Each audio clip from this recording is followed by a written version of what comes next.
todas as coisas foram feitas por Ele, e sem Ele nada do que se foi feito se fez.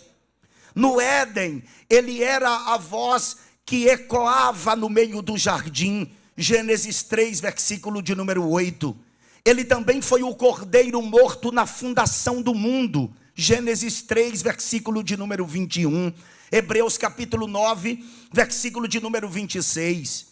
Ele é o evangelho pregado pelo próprio Pai, porque o Pai pregou primeiro. Deus não exige nada da igreja sem que antes Ele tenha feito.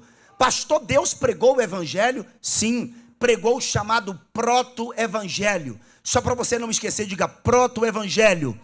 O que é o proto-evangelho, pastor? É Gênesis 3, 14 e 15. É Deus pregando. Então o Senhor Deus disse à serpente: porquanto fizeste isto, maldita será mais que toda a fera, e mais que todos os animais do campo. Sobre o teu ventre andarás, e pó comerás todos os dias da tua vida. E porém inimizade entre ti e a mulher, e entre a tua semente e a sua semente. Esta te ferirá a cabeça. Tem uma promessa: Jesus pisar, ferir a cabeça da serpente, e tu lhe ferirás o calcanhar. Deus primeiro pregou, por isso que Ele diz: ide e pregai o evangelho. Deus não exige nada de nós sem que antes Ele tenha feito. Sede santo, porque eu sou santo. Deus só exige algo de mim, de você, porque primeiro Ele fez. Ele é o paradigma, é o exemplo, é o modelo. Lembra do apóstolo Paulo? Sede, pois, meus imitadores, irmãos, como eu sou de Cristo. Cristo é o modelo, Cristo é o paradigma, Cristo é o exemplo. Ele é também o Cordeiro Pascual. Sim, o Cordeiro Pascual. Êxodo capítulo 12, versículo de número 3. Deus disse: falai a toda a congregação de Israel, Moisés, e dize-lhes: ao 10 deste mês, tome cada um para si um cordeiro segundo as casas dos pais, um cordeiro para cada família. E tomarão do sangue e poluão em ambas as ombreiras, na verga da porta, nas casas em que o comerem. Deus pediu que Moisés avisasse os filhos de Israel, os hebreus, que matasse um cordeiro e pegasse do sangue e manchasse os umbrais das portas, porque havia em todas as casas no Egito naquela época uma inscrição na entrada da porta que ficava exatamente no umbral. Essa inscrição no umbral de cada porta, de cada casa no Egito na época, era a inscrição de um Deus protetor do lar. E Deus havia dito que enviaria o anjo da morte à meia-noite para matar todos os primogênitos de todas as casas. Mas aos filhos de Israel Deus diz: pegue o sangue. Quem está me entendendo, diga amém. O sangue era para passar e cobrir aquela inscrição que havia no umbral da porta de cada casa no Egito, porque Deus queria provar que quem protege é Ele. E à meia-noite o anjo da morte passou por todas as casas dos egípcios e matou todos os primogênitos, o filho mais velho da casa.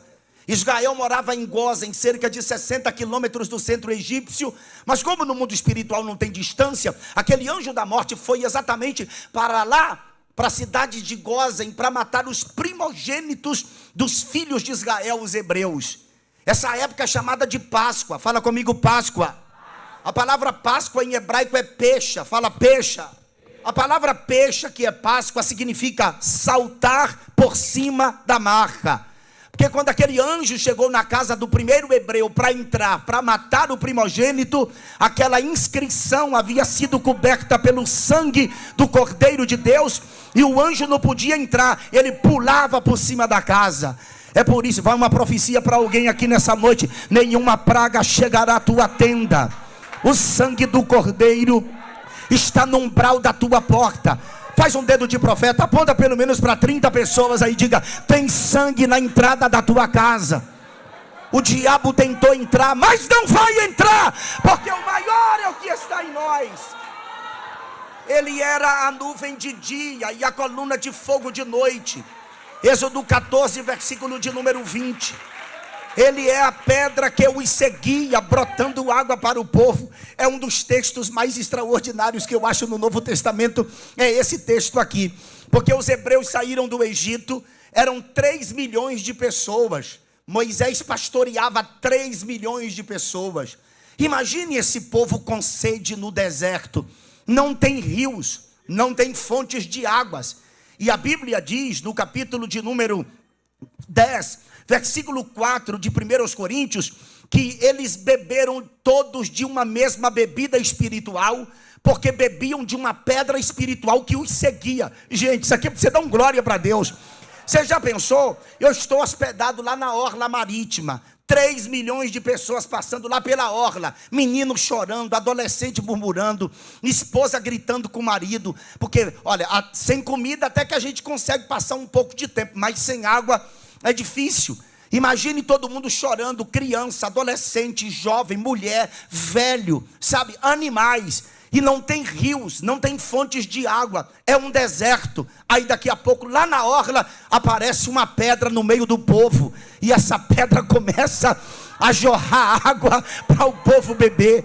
O povo sacia a sede, enche suas moringas, como diz aqui na Bahia, né? Aí vem, quando chega aqui em São Marcos, o povo está com sede de novo, porque era uma marcha muito lenta, 3 milhões de pessoas, tem animais, tem crianças, tem pessoas idosas, e quando chega aqui, o povo está querendo beber água de novo, e aí não tem rios, não tem fontes, não tem nada, mas aquela pedra que estava lá na orla marítima, já está aqui em São Marcos de novo, porque a pedra, aleluia, a pedra seguia o povo dando água para beber. Esta pedra, inclusive, é a pedra, é a rocha que a Igreja Batista Monte Sinai, você não entendeu? É a pedra que a Igreja Batista Monte Sinai está edificada. Então ele é a pedra que o seguia, brotando água para o povo. O Pai o enviou para nos salvar.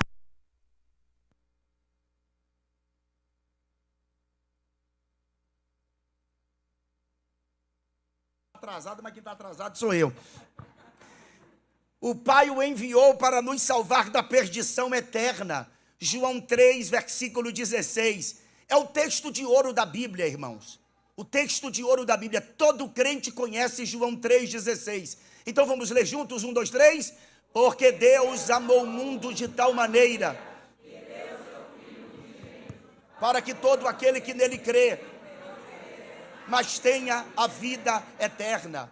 O Pai o enviou para ser o nosso exemplo. Sim, o Pai o enviou para ser o nosso exemplo. Filipenses 3, versos 5 a 9, Paulo diz, de sorte que haja em vós, e esse texto mexe comigo, o mesmo sentimento que houve também em Cristo Jesus, que sendo em forma de Deus, não teve por usurpação ser igual a Deus. Não cabe nariz empinado em nós, prepotência, altivez, arrogância. Nós temos que ter o sentimento de Cristo. Paulo diz, olha, eu vou repetir, que sendo em forma de Deus, não teve por usurpação ser igual a Deus, mas esvaziou-se de si mesmo. A palavra esvaziou-se aqui é kenosis, é passar pelo esvaziamento, pela humilhação. Ele deixou a sua glória para vir tabernacular entre nós. Todos nós, e eu vou dizer uma coisa para vocês, a humildade não está na sua roupa, a humildade não está no seu carro, a humildade não está na sua casa, a humildade está dentro de você. Porque existem muitas pessoas, pastores, que têm tudo, mas são arrogantes, são prepotentes, são pessoas de nariz empinado. E tem pobre também que não tem nada e ainda é orgulhoso, miserável. Não cabe nós, a gente abraça todo mundo, fala com todo mundo, caminha com todo mundo, a gente ajuda. É o sentimento que houve em Cristo Jesus.